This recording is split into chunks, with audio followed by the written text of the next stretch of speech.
go a little wider. Brings ball back for Marshall. The footwork. Benji Marshall. Now the speed. The footwork again. Away from Peachy. Passes without looking. Away for Richards. Back to Fitzhenry. That is as good as you will see. Hey guys, welcome to Supercoach Tragics podcast, Team List Tuesday. Tonight we have Dan's out sick and we have other players out doing drafts. So tonight we've got two of Supercoach 360's finest, Timmy and Ross. How you going, Tim? Very well, thanks, mate. Thanks for having me on. Looking forward to it. Teams are out. Time to start cracking. And Ross, how you going, mate? Yeah, good, mate. Good. What a time to be in isolation. Plenty of time to be shifting through my side and changing 1,001 things. So, yeah, it's good. Yeah, so can't wait till the first game kicks off tomorrow night. Very excited. Cool. Can I have COVID? I don't have it, but you know. So it kicks off tomorrow night. Everyone's excited. Teams dropped last night. So I'll start with you this time, Ross. Any surprises for you in the team list? Oh yeah, of course there was. I mean, the fact that Corey Oates was picked over Pereira was probably one for me. Probably no Savage was a bit of a shock for me as well, for them to playing that Shilio, I think it is, or however you pronounce him. It was a bit of a surprise to have in there too, but obviously Seb Chris is out with COVID, so, and Rapana's out suspended, but yeah, I was a bit surprised to not see Savage get that spot. So other than that, I think probably the only other one really was Barnett, benched over Kurt Mann, but you know what Adam O'Brien's like. He used to shift Suasasu and Connor Watson around all the time, so I wouldn't be surprised if he does it. So, yeah, that's why Kurt Mann will be in one of my little segments a bit later once we get into the traps. Okay, interesting. And what about you, mate? Any surprises for you, Timmy? Yeah, look, Selwyn Cobbo not playing fullback with my Broncos, I was pretty surprised at, for obviously Supercoach, but also as a Broncos fan and member. Yeah, Corey Oates obviously offers something different, but I really thought that it was going to be Pereira and Cobbo. So yeah, Cobbo at fullback and Pereira on the wing. Obviously, that's not how it went. So it's an interesting one. It's an interesting one, isn't it? Because Osako is leaving at the end of the year. Cobbo is the one that they're going to obviously blood into that fullback position, which is why I'm surprised that they didn't go with Cobbo, to be honest with you. He's the future of the club, mate. And they want to. It's sort of all the talk about. They want to make sure they don't make the same mistakes as they did with Sam Walker and Reece Walsh. And he's supposed to be our next big thing. And playing him out of position when fullback's available. So yeah, I'm disappointed. I think it's not so much surprised. I mean, it is a surprise, but just disappointed as a fan and a member. So we don't have a great deal of time tonight. Timmy's rushed for time, so we're hoping that Tim can join us for a good part of the pod. And then we'll probably pause and bring in Chris, one of our tragic boys. So what I'll do is I'll start with the first game, and that's the Panthers and the Sea Eagles. And what we'll do is we'll start with the Panthers, and I'll start with you. Any surprises in that side, mate? Yeah, not so much for me, mate. I banked on Cleary. Even if he was named, I expected him not to play. I thought they were going to, I wrote my article about Ducks and Drakes on our supercoach.com, supercoach360.com webpage. So, yeah, I expected Cleary to be named and then pulled the pin at the last minute. So that was a bit of a surprise. I know there was a lot of other coaches that had Cleary in their team and obviously had to make mass changes. So I expected it for the last week that was basically going to be the case, and went in a different direction because of it. I'll go to you, Ross, next. So we'll talk about the ones in here that we think are Supercoach relevant. And, I mean, obviously Targo is one of those. Liam Martin is highly owned. So we'll talk about them two first, because I think that they're the main ones. And I guess Luai and maybe even James Fisher-Harris. So any of those for you on your side, Roscoe? No. Sorry, Targo I've got. Sorry, my bad. Targo's the only one I've got. He's the only Panther that I'm really interested in at the moment. I think Luai is a good shout. I think he's a good option with Cleary being out for the first 3 weeks. And obviously, once Cleary comes back around round 4, obviously Luai will lose a lot of those attacking stats. But I don't hate it. But yeah, that's probably the only ones for me that I'm really interested in from the Panthers. Interesting you mentioned that, and I might just go on to that quickly about Luai. So I had Luai in my side, but that was on the hope that Cleary actually played. So I wasn't going to start Cleary, and I was going to start Luai. Last year, Luai averaged only 35 with Cleary in the team, but the reason that happened was because of Burton. Burton took so much of the ball that it really made it harder for Luai, who played more like a half side and turned to the right side of the field. I agree with you. I think that this season with Burton out, Luai would have taken more of that ball, and I still don't think he drops as much as people may think. What about you, Timmy? Anyone in that Panther side that you own or want to talk about? Yeah, look, I've only got Targo, and he's been set and forget. He's guaranteed minutes.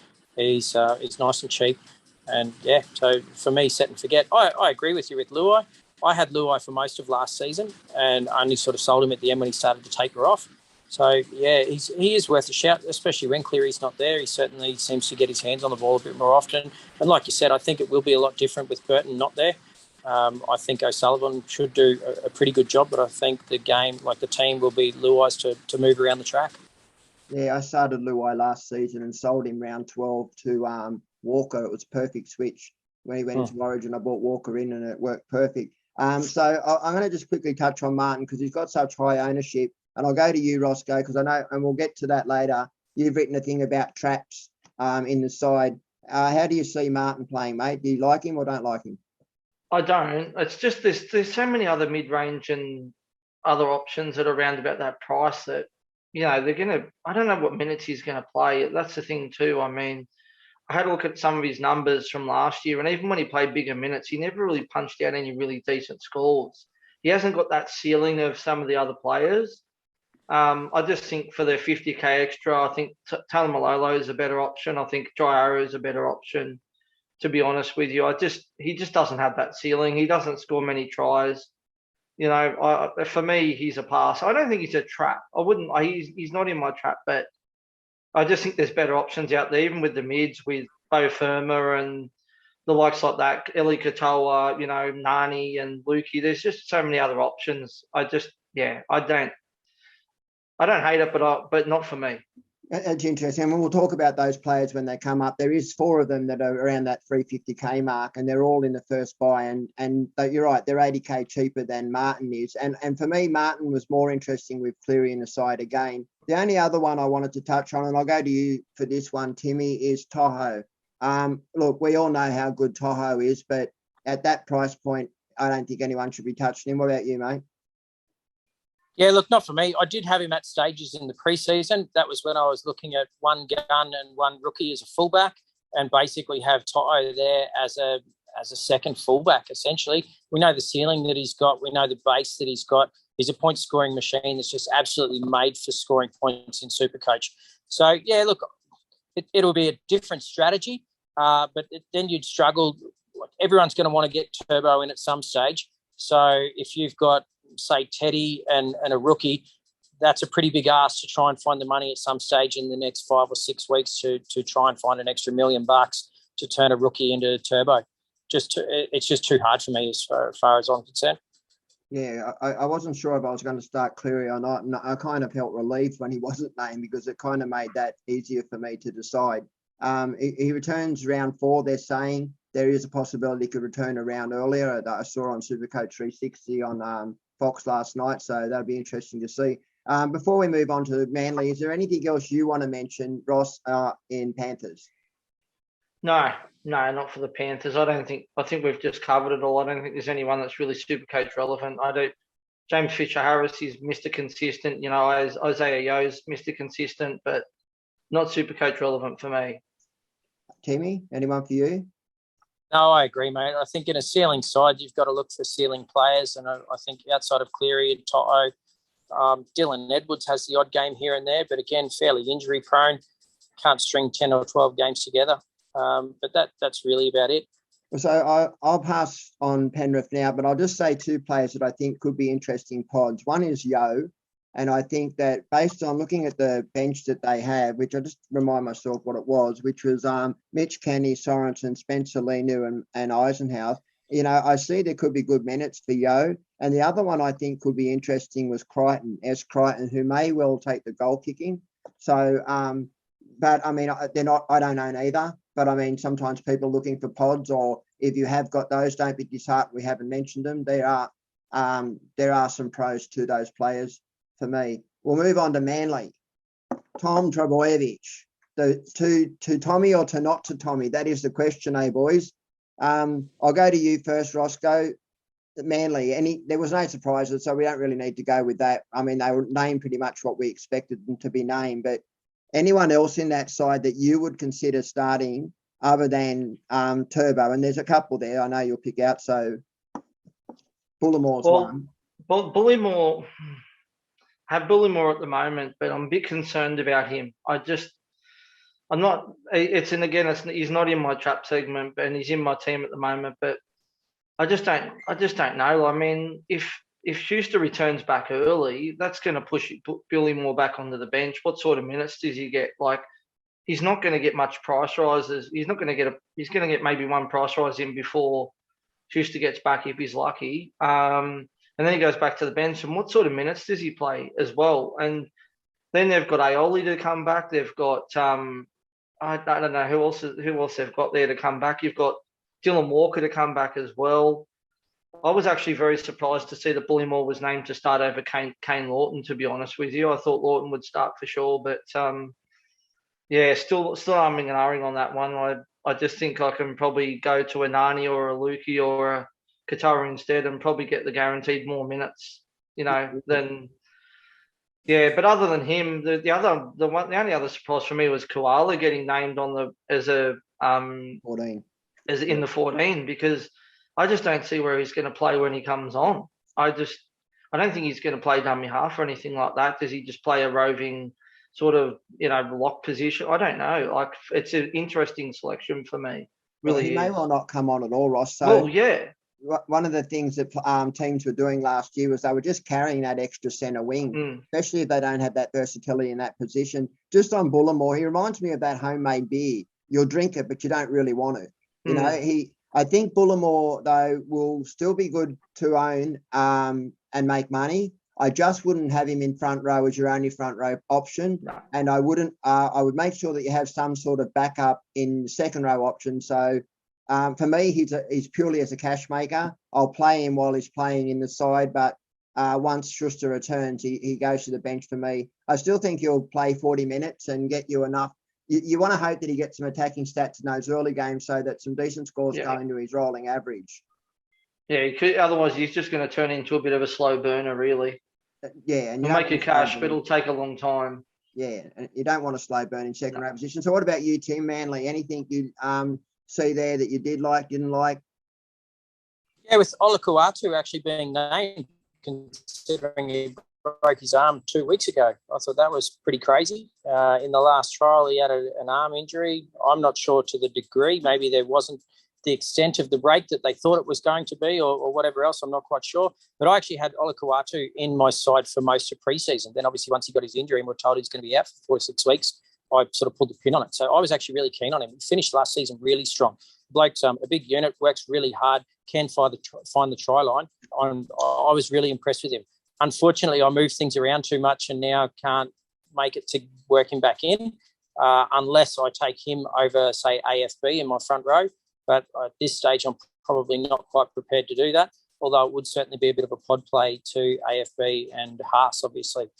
The other one, Tommy Turbo. Yeah, look, I'm one of the few, I'm hoping, that have going to do it or die it. And, I've actually got Turbo in my team at the moment. I will be honest, I'm not 100% convinced with my team when I look at it, after you obviously have to move things around to make Turbo fit. But, yeah, my fullbacks at the moment are Teddy Turbo. I kind of figure it's going to be set and forget for the year or close to it. Maybe do some movement around origin time or play a bit of fullback roulette, maybe, depending on prices, ups and downs. But, yeah, I've bitten the bullet. I just think it's going to be too hard for overall players to not have Turbo or Cleary at the start. I think Munster you can get later on. I think Grant you can get later on. But I think when you're talking for players that are at $1 million or close to it, or Turbo's one and a bit, I just think it's going to be too hard to try and find the cash to find two players. They're certainly not going to be able to do it in the first 6 weeks. you don't have the traits for it. And that Do you comes plan down. on? Sorry, I was just going to say, Timmy, how do you plan on getting Cleary in if you're obviously running cheap halves? Yeah, if you've got turbo. No, my halves are currently Walker and Dylan Brown, so they're not exactly bottom halves. So I do have a plan of how to get Cleary in. I don't think it's something you can plan on if you're going with only cheap halves. I don't think that'll work. I think you've got to go with guys that do have a decent ceiling or are playing in a ceiling club. I think that's going to be the only way to bring them in to get Cleary in. So yeah, I think I'm going with two. Well, I like to think they're gun halves or close to it, and two cheapies, and yeah, see where things go.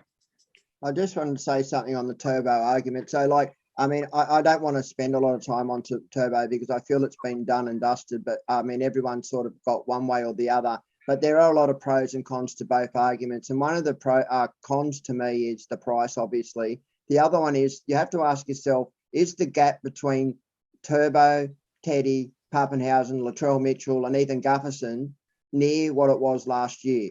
And look, I'll say this, whatever side of the argument you come on, one of them's going to be right and one of them's going to be wrong. But on the other opposite side of that, what I do see is that I would have liked to have started a Cleary or a Turbo because I feel like to get both will be very difficult. But Supercoach is about revenue early and it's about spreading that wealth. So as I said, I don't want to go on to him too much, but I'll move on to some of the others that I think that some people may own. And then we'll just quickly discuss if you think any of them are worth starting. Saab, Garrick, DCE, Marty Tapau, Olakau'atu, and obviously we've already just talked about Bullimore. So any of those that you think are worth starting, Ross? Well, I don't mind DCE, to be honest with you, but he generally starts a bit slow. That's the only thing for me. I had him in my original team and I was going to run with him, but since the trials, I've done some downgrading and changed my halves around a bit. But I had Olakau'atu in one of my drafts and didn't wait for TLT, and I traded him out. I got rid of him in my draft and then found out that he was named. So, Ouch. Yeah, look, the other ones, no, I'm not really interested in Tapau or anyone like that. But yeah, Olakau'atu is definitely be one I'll be keeping an eye on for sure. Yeah, interesting. So anything else you want to add, Tim, on Manly? Anything at all? No, that's about it for me, boys.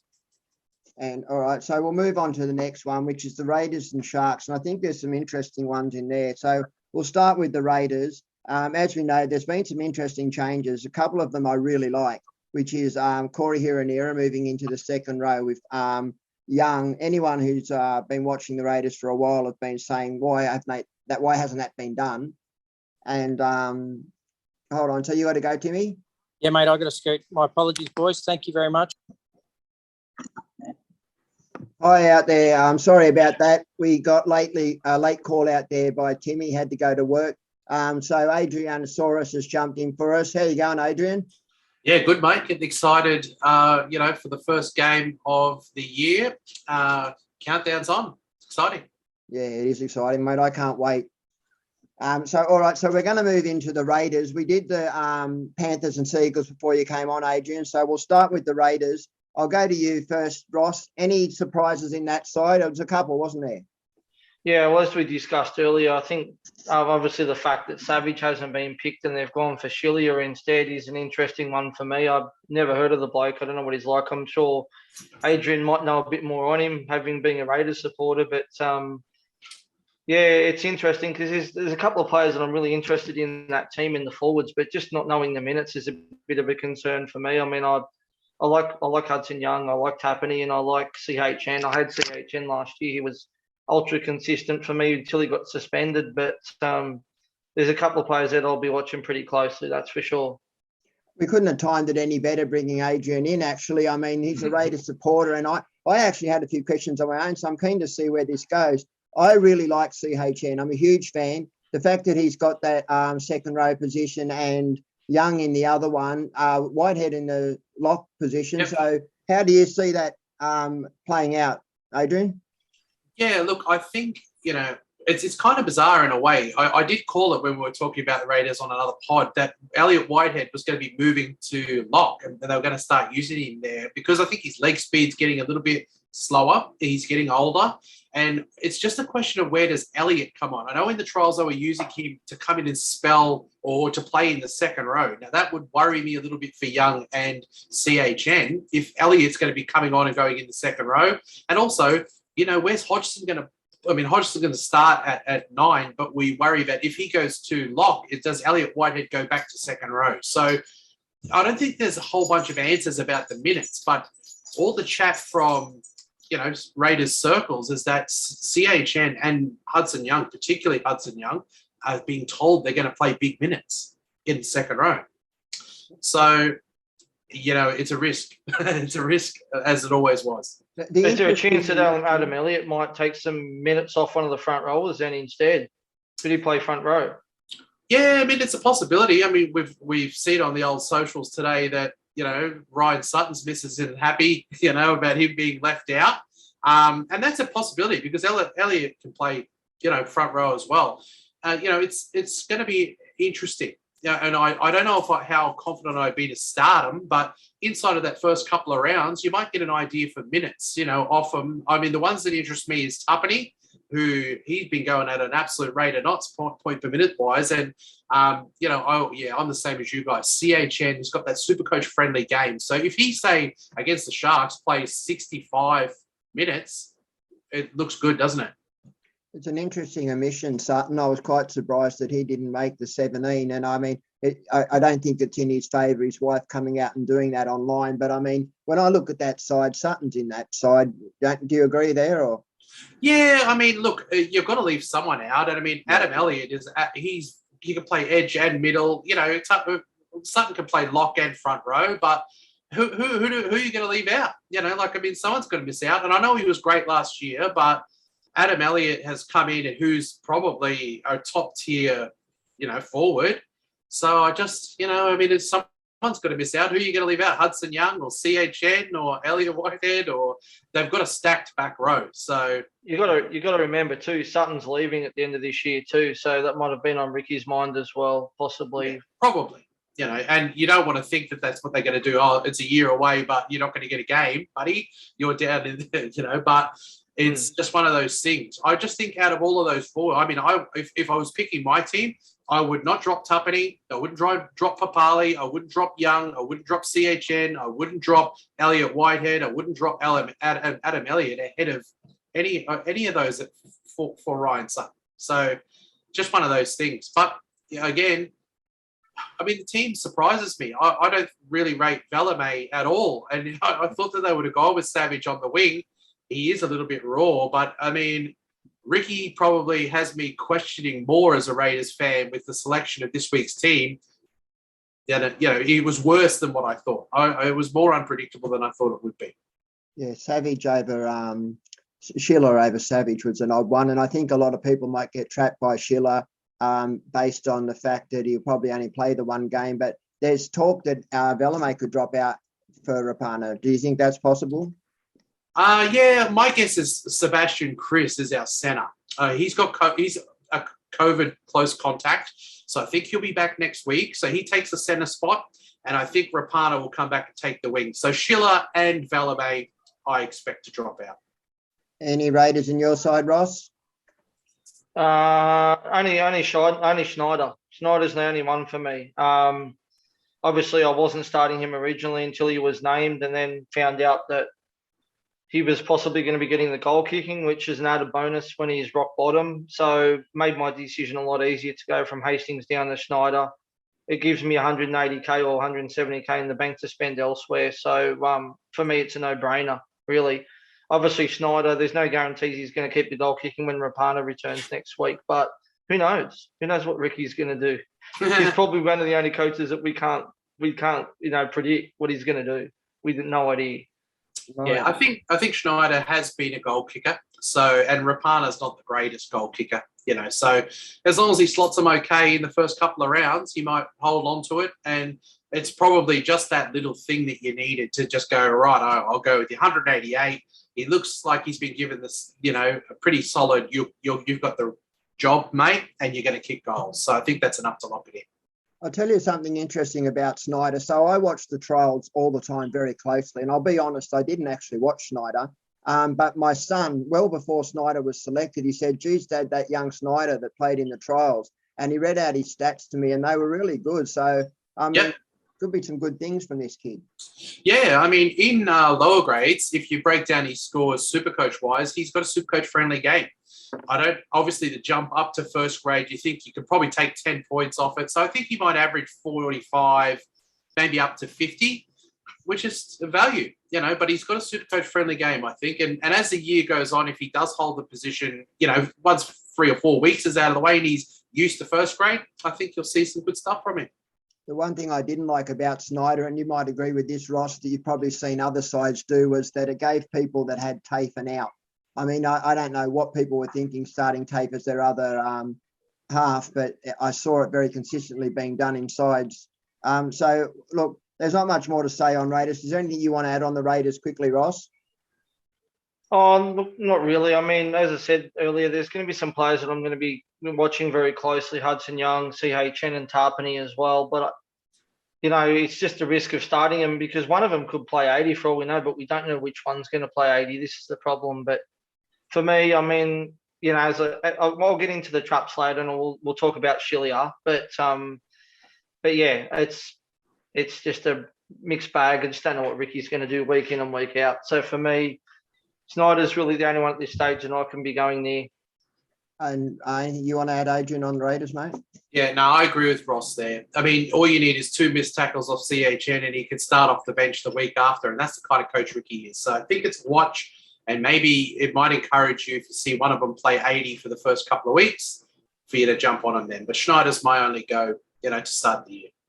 And just for astute coaches out there, what a lot of coaches will do over the first couple of rounds is that there's a lot of stuff we don't know that we'll learn as the rounds go on. And that'll be one of those questions being answered. What players get the 80 minutes that we don't expect and the rotations of those benches. So we'll move on to the next side, which is the Sharks. Geez, they bought well, Hines and Finucane.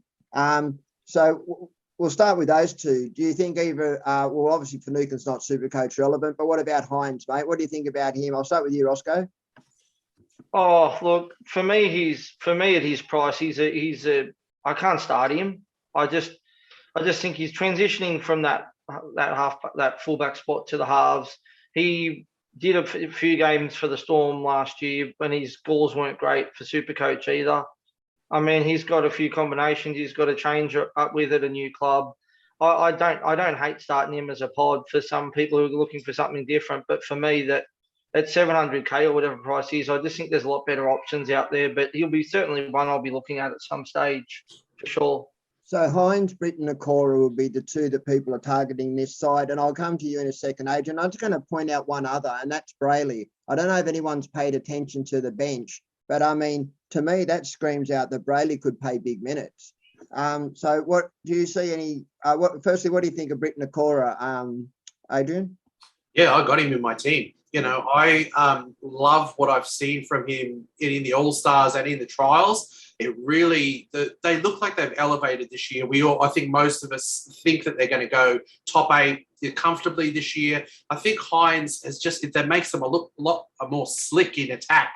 And Nakora runs a good line. I'm sort of deciding between Lolo, Aiken, Satili Tupanua, and Nakora.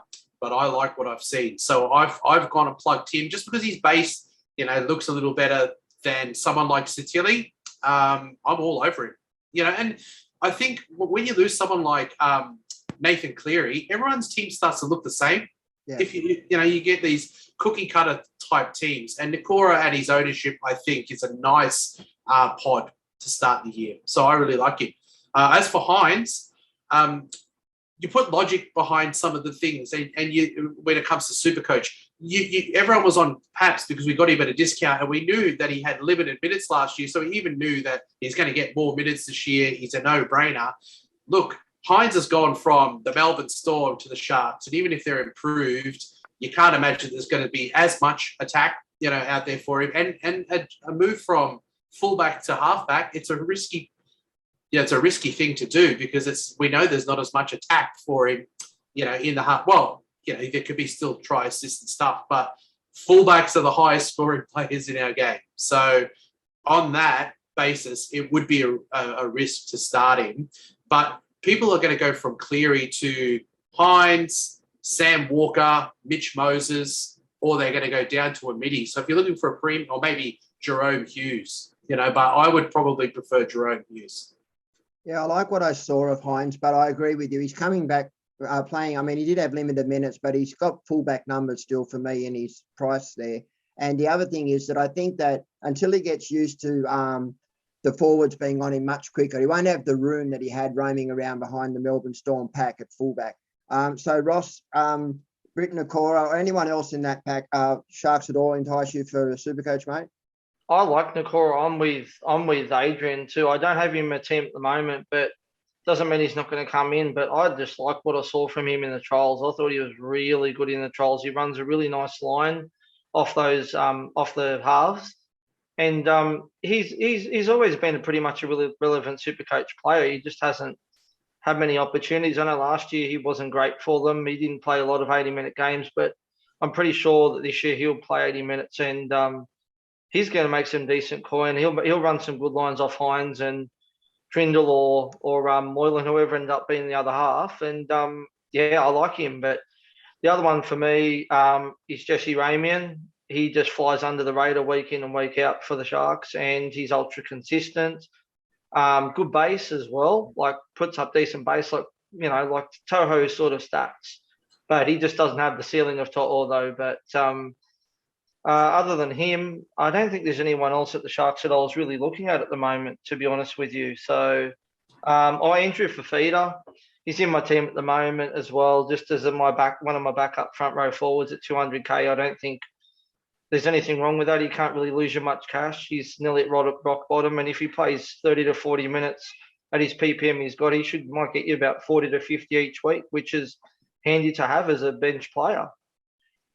The other one I do like there is Teague Wilton, but the problem we have is that Talakai's on the bench and we don't know how that rotation's going to happen.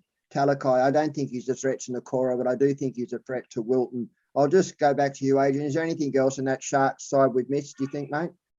No, not really. I think that's a pretty good shout for Ramian. I just think he might be a little bit overpriced to start the year. Fafita, he looks like he's maybe not back to where he was when he was a Supercoach gun, but he looks close. He looks like he's in the same ballpark. And he's one of those rare players that can score big points in not a lot of minutes, which, so if you're looking at Moy Masia and those ones, he could score big points with 30 minutes if he was getting them, potentially. So I agree with that shout. I think Hines, Nakora, and, maybe an eye on Jesse Ramian. I've gone with Moy Masia because of his duel, ahead of Fafita, but that's pretty much where I'm at with the Sharks. I think once Moylan drops out, and we all know he will get injured at some point, Trindle will be another one interesting to keep your eye on when he comes in as well. All right, we'll move on to the Broncos, and there's a bit to talk about in this side, I guess. So I'll go to you, Ross, first. What happened with this side, mate? What happened that you didn't like? I know there's a bit. Oh, well, obviously Pereira missing out on that wing spot over Corey Oates is one that certainly got me shocked, especially with the fact that Oates has been wanting to get out and he hasn't really been in great form for the last couple of years for the Broncos. And obviously with Osako leaving as well, I thought Cobbo would be, straight into that fullback position and getting some decent game time with them. But Cobbo, I can't touch it. 320k playing on the wing. I just think there's a lot better options out there.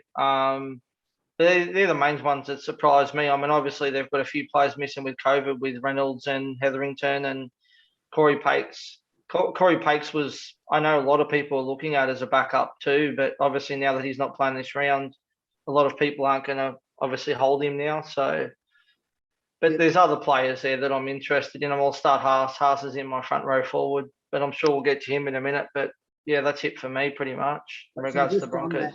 Quickly, so they've got Flegler that comes back round 4, Piakura is due back round 2, and Pakes, well, we're not quite sure how that's going to pan out, but Pakes is out with COVID at the moment. Then we've also got, so the ones who are relevant in here to me, and I'm going to add one, which is Jordan Ricky, and I'll get to that. Carrigan, Capewell, Haas, Billy Walters, Cobbo, and Staggs all have ownerships. You want to talk about any of them, Adrian? Look, I would warn people of Billy Walters. I know that he was popular. I think he's got a very short lifespan in there, obviously with Adam Reynolds out. I think that what's his name is the better half. Well, what's his name? Albert Kelly. Oh, okay. Yeah, I think it's going to be Reynolds, and in the way Reynolds was talking, it was going to be Albert Kelly. So don't, go. I would, if I was picking someone to go, because Billy Walters, he's hooker as well, isn't he? And half. Yeah. So I think Pakes will come back in, and if you're running Randall for week 1, and if you want to go double cheapy in the hooker, I think Pakes probably looks like one of the stronger ones. I know we will share minutes probably with Turpin, but just play Randall this week, and then you could probably confidently say that Pakes is going to come back in.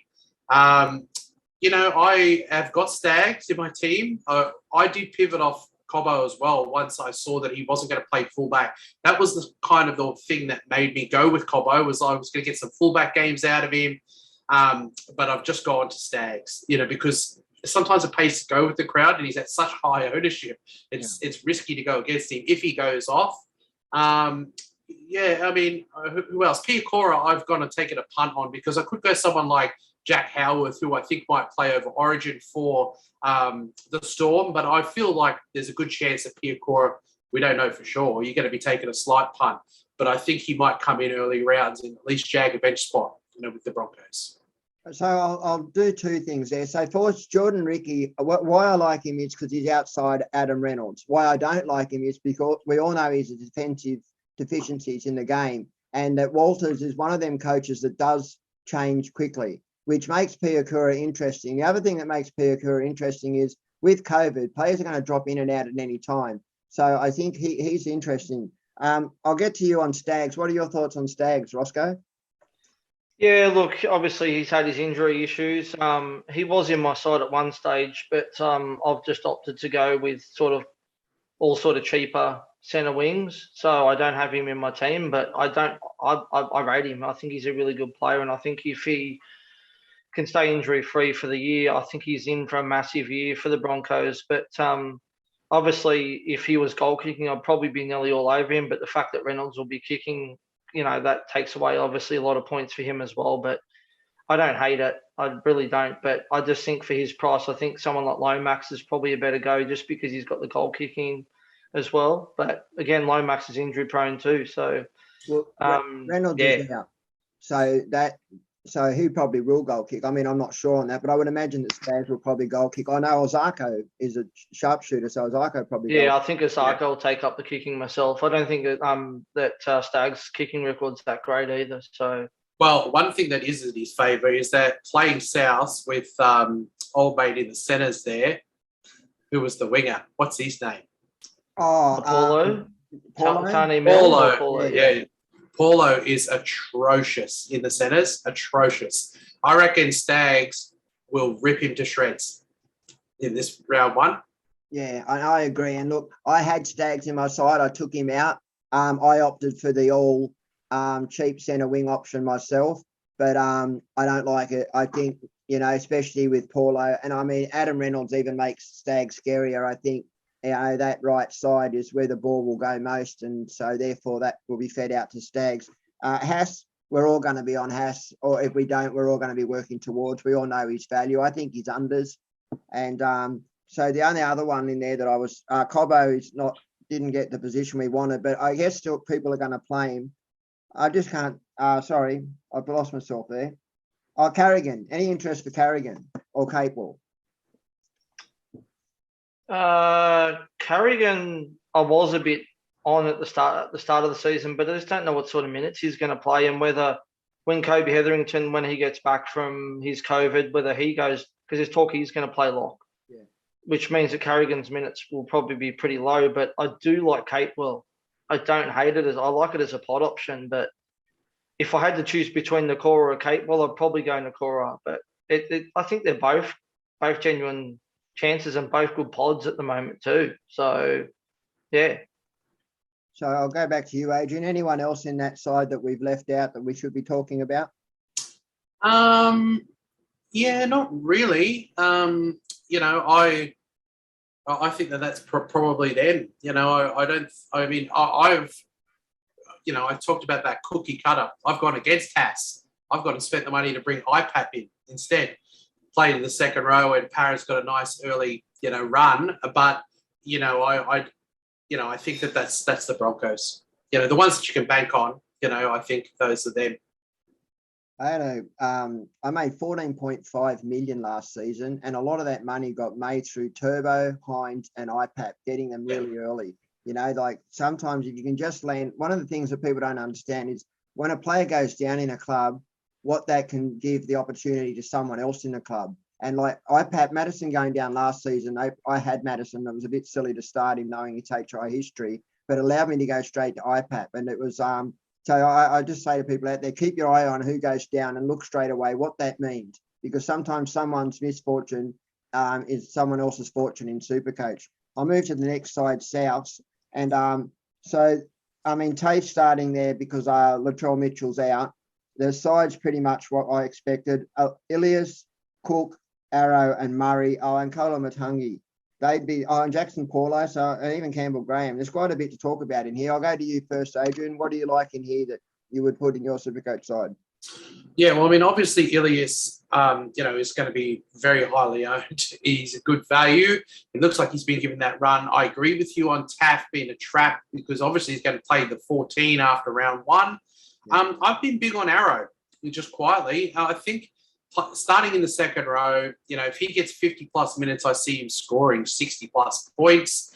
If I had 50K, I might go someone like AFB, instead, but I kind of like Arrow. I like players playing in the second row ahead of someone like Utikamano at the same price in front row that's requiring, tries and plays for a team, with a lot less tack in it. So I like Arrow. Kaloa Matangi's probably in that mold with, Nikora and those sorts of ones. But, again, I've gone another way because I just think price-wise and, I've just gone a different direction. But, I don't mind Arrow. And I'll be keeping my eye on AJ. Hopefully he bottoms out in early rounds and you can get him at 400 or something and have him on your bench for matchups because we know how well that can go for you as well in Supercoach. Yeah, that South draws opens up after, I think it's round 3 or a bit later on. And then AJ and Walker, I'm hoping by round 5, they come down a little bit and they're more reachable because that left edge with Paulo, AJ and Dry Arrow. My fear on Dry Arrow is Host. I'm interested. I have this fear that Arrow goes back to the bench and gets played through the middle. And then Host gets promoted to the starting side. I'm possibly wrong, but it's still a fear for me. Do you see that happening, Roscoe? Yeah, I don't know. It's an interesting bench at South, Scott. So obviously Arrow should play around about 50 to 60 minutes, but they've also got Havali on the bench as well. So he's obviously going to play somewhere in the back row too at some stage as well. So yeah, it's an interesting bench for me with South, but the only one I'm running at the moment is Ilias. He's the only one I've got in my team, but I'm definitely, I'm like Adrian. If AJ drops to the right price, then I'll be all over him, play him on matchups, and Cullen Matangi I like as well. He was in my team last year, was really consistent for me as well. So, some interesting ones there. I think none about Paulo. Paulo's not a bad price either, but I don't think I could start him though. How you guys feel about Cook? He was talking in the preseason like he was going to run, but I think people have really cooled on him because he wasn't actually running in the trials. Well, he didn't. That was the thing, and I thought he was going to take up more of that running role with Reynolds gone, and he just same as last year. I was a bit surprised Demetrio didn't have him running more. So I can't go with Cook at the moment. I just think there's so many other better options at hooker. Cook's interesting, isn't he? At the back end of last season, he really turned it on. But at the start of last season, he was killing coaches, those that owned him. I don't know. That's an interesting proposition. Does he run more now that A-Ray's out? They say that Ilias plays a very similar role to A-Ray, so maybe he just becomes a deliverer left and right again, which would be sad for a running Cook. One of the best hookers in the game when he runs. Yeah, it's a pity. I think now, for the same sort of price, what we saw from Marnie in the trials It's just anyone who was considering Cook is going to Marnie, or, you can spend a little bit more and go a Grant. Cam Murray is somebody that obviously does interest people as well. There's some good options in there that are at a good price, like your Currans and, maybe not Maddo so much now at lock. But, he's always going to be somebody that's in a conversation as well for people. He's not for me really to start the year just because there's some better value players. But I like Cam Murray, and I think he's going to be somebody that really responds well to being made captain. I think you'll see an improved, I think his Supercoach game will, benefit from him being a good leader and rising to the occasion this year. I think a lot of us are sitting back. I mean, we all know last year they were a ceiling side, and most of it own Walker, AJ, and a few others in that club because they were just pouring on the points. I think most of us are sitting back this season. We're not quite sure, what we've got. We've lost Jaden Sewer. We've lost Gagai. There's another one, I think. George Burgess as well. Was he gone too from there? I think Braden Burns was there, wasn't he? And he was a backup. It'll be an interesting watch. Yeah, I think that's what it will be, a wait and see. And as the prices come down and as the season progresses and the draw pretties up, I think that we'll target a few from there. All right, so I'll move away from the Broncos and Rabbitohs. The Roosters, the club that many of us are picking to be the winners this year, or at least in the grand final. Mate, there's a lot of value in this club, in my opinion, especially, look, I'm just going to say left edge, right edge. I mean, left edge, they've got Angus Crichton, Joey Manu's gone there, and Tupou. So I like Tupou, I like Angus. I don't like Keary. On the right, you got Sam Walker, you got Stilly Tupanua, Momorowski on the wing, and who's the other? Billy Smith. Smith. So let's start with the edges, left edge. Sorry, Adrian, left edge. Yeah, I mean, I've been tempted by a lot of them, but I haven't really gone any. I mean, outside of Billy Smith, I've steered clear. I do think they'll start well, but I think I've gone for some value elsewhere. Who's running on the left side? Did we say the left side will be Keary, Angus, Joseph Manu, and then Tupou. I'm not interested in Manu. I always have had an interest in Tupou as well, but I think he might be just a tad overpriced at $5.13. Yeah. And Angus is a premium. I had a team where once I got the Cleary money, I had David Fafita and Angus and a midi. I've since changed it down to save a little bit more money off Angus, but he will be probably up in the top 3 or 4, second rowers to score this year. I think he'll benefit from having Keary in the team. And I don't really have any interest in Manu playing centre. Yeah, I like also. I won't touch Keary because of his injury history, and I don't like Manu on that side, but I definitely like Daniel Tupou. I think at his price, though, if you're going to buy him, he's your premium. You only get one premium, really, and the rest will be looking at value. And Angus, I've said at the start, I know people are going to laugh at this, but I'm going to go as high as to say he outscores David Fafita this season. What do you think, Ross, on the left edge? Yeah, well, I've got Angus in my team at the moment. Keary was in my team pre-season, but I've now moved him out. But Joey Manu, Mr. Consistent, but I just think with Keary and Walker back in the halves, I just don't think he's going to be getting that involved, to be honest with you. And his price is pretty awkward too. And with Tupou, I don't mind Tupou, but I think at 5.13k, like Adrian said, and his base is not really generally that great. So he's going to be relying on a lot of tries. Tupou has incredible base, mate. He's a base stats beast. And the other thing I like about him is Tedesco loves that left side. I was scared with Momorowski, I thought was going to land on that left side because he doesn't pass. And that worried me with Tupou. But I can see times where Tedesco puts in Tupou, Keary puts in Tupou. But look, we all look at the game differently. That's just my perspective. That doesn't mean that it's right. What do you think, Adrian, on the right side? Or did you have something to add to the left? Yeah, on the right side, Billy Smith, he's come in, and we probably, there's a big chat at the start, that it was going to be Nkwama. So, Billy Smith's a bit cheaper. He's obviously comes in high regard. He kept out one of the Morris, Josh, didn't he, last year? Yep. If he can stay injury-free, I think he's talent for sure. I even contemplated Momorowski more when I heard that he was on the wing because I think there's more tries there. And I think that probably enhances him for me. If he was goal kicking and on the wing, I probably would start with him instead of Staggs because I like that. He's somebody I think that will attempt people being on that wing. I think with them, whether you do it or not, I don't know. But he's definitely a better prospect, I think, on the wing.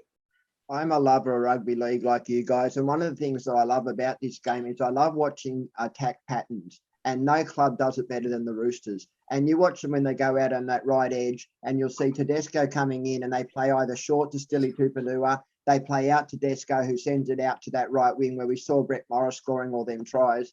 And this year it's going to be Momorowski. So, I mean, I'm excited by that entire right side. And Sam Walker, I mean, that little pass over the top, I love it. And I mean, Satili, I went to Nikora just when I did a bit of a crunching of the numbers and the base. But I think that with Keary and Walker in the team, it's going to be a big year for Satili as well. And there might be time in the year that people grab him. So, I mean, there's just options all over the park, really, that you could go with them. They've got cheap ones, they've got mid prices, and they've got some premiums. They're a good team for Supercoach. And Satili's an interesting one. I mean, the cons on Satili are his versatility. And we saw last year where he kept getting moved to different positions. The upside this year is they bought Connor Watson, who's the ultimate plug man in the game. I mean, they won't have Stilly moving to centre wing this year. They can just throw Connor Watson there. And his base isn't as good as you would like for a second row. But the ceiling on Satili, I mean, he's a try-scoring second row. Ross, you like anything on that right side, brother?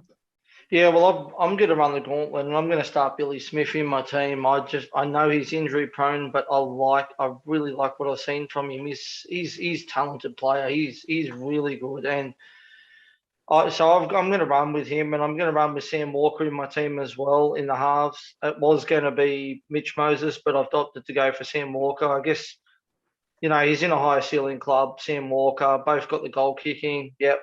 I get that, but I just think for 30k more, I just think that Sam Walker is going to be the better option. Looking at the scores from last year, Sam Walker had a lot of higher scores compared to what Mitch Moses had as well. I love Stilly. I love Stilly as a player, and I had him in my team last year, and he was really good for me until they kept moving him to the centres. But I think he's good value as well. I think he's unders for his price as well, to be honest with you. Yeah. So he's a pod. He's a pod too, compared to some of the others. Which if you want to go something different, he's a good option, I think, for one of those different players. But as you said, there's so many Supercoach relevant players in that team. Like there's probably about 8 options at least in that team for Supercoach. Yeah, left side, right side, fullback. Let's get to the fullback, Tedesco. Yeah. I mean, do we really need to talk about it? Every good coach that I know starting James Tedesco, and it's either Tedesco and Papenhuyzen, Tedesco and Gutho, Tedesco and Turbo. I mean, you agree with that, Adrian? Yeah, I do. If I was going to go Turbo, it'd be a real hard choice who I was going to drop out of Papenhuyzen and Tedesco, which one I was going to drop. I'm going with Teddy and Paps. So, it feels fine to me. I think he's got some Supercoach improvement on last year. We know that he had to take on more of a ball handling role and, sort of distributing type role last year with them. Whereas I think this year he can just up the ruck and all the stuff that he does beautifully and chime in the back line. I think we're going to see, the best of Tedesco. I think this year we can really see what Tedesco versus Tommy is, because the Roosters won't be decimated with injuries, and we can see what Tedesco can do in this modern game, this year. I don't think people understand just how much that the decimation of the Roosters hurt Tedesco last year. And one of the big reasons was when you start taking out threats like Keary and other players of that realm, it means that they narrow in who they're able to target. So, which meant that last season, because of so many losses, it was shut down Teddy, shut down Roosters. It won't be that easy this season. And, I'm excited to see the real competition, Teddy versus Turbo. I'm excited by it too. Ross, anything else you want to add to the Roosters? No, just with Teddy, I think this year. I think because if they can keep their halves injury free and he's not moved around and playing that sort of roaming role, I'm pretty much confident that he's going to score close to Turbo this year. I don't think there's going to be that much of a gap what there was last year between Pappenhausen, Teddy, and also Turbo. So I'm really excited for it this year, and I think Teddy can go close to average and nearly 100 this year. Yeah, and I think most good coaches agree with you. I mean, whether we're right or wrong, we'll find out, won't we? Yeah. But we're hoping. So, all right, I'll move on to the Knights, and I'll start with you. Is anything you like in there, Adrian, for the Knights?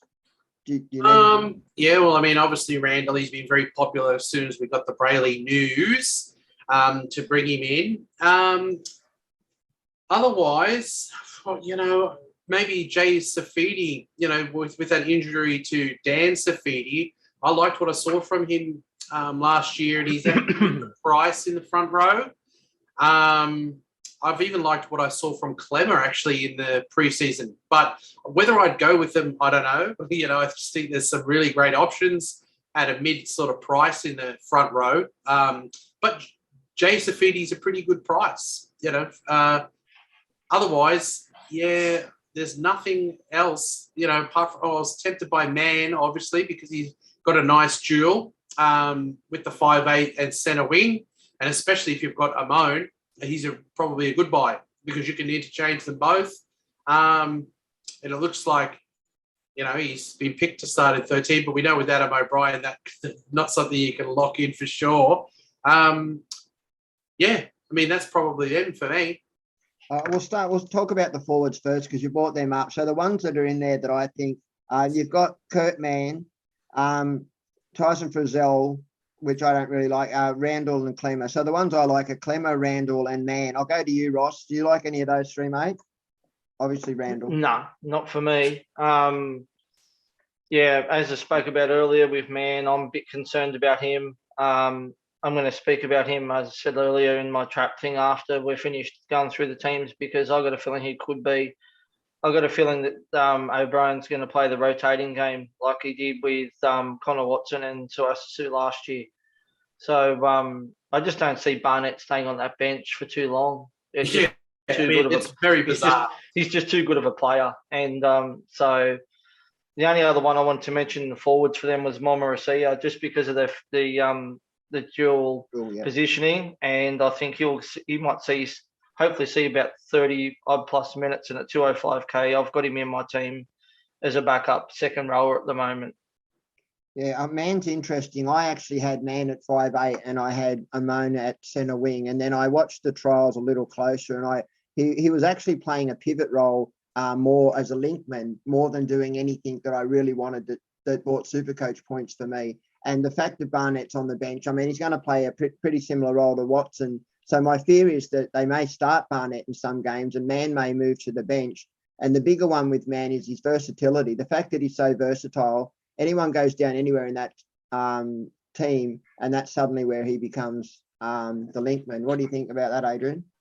Yeah, I mean, the thing about Mann is, Randall, you can't really see him playing 80, and Mann might spell him at hooker, which is probably a little boost to his minutes. You do worry that he might not start because Barnett, I'm not a big fan of Lockie Fitzgibbon, to be quite honest. But look, they've started all the trials with Mann running on, so why run him on in all the trials if you're not going to replicate that in game time? But again, we've got some of these coaches that, I think the best thing about Mann is the fact that where you can pick him. And we've all gone Amon, but there was a point in my team where I was starting Mann as my run on 5'8", and I would have had worries about that, and I don't know if I could have pulled the trigger on it. But what does he cost? 380?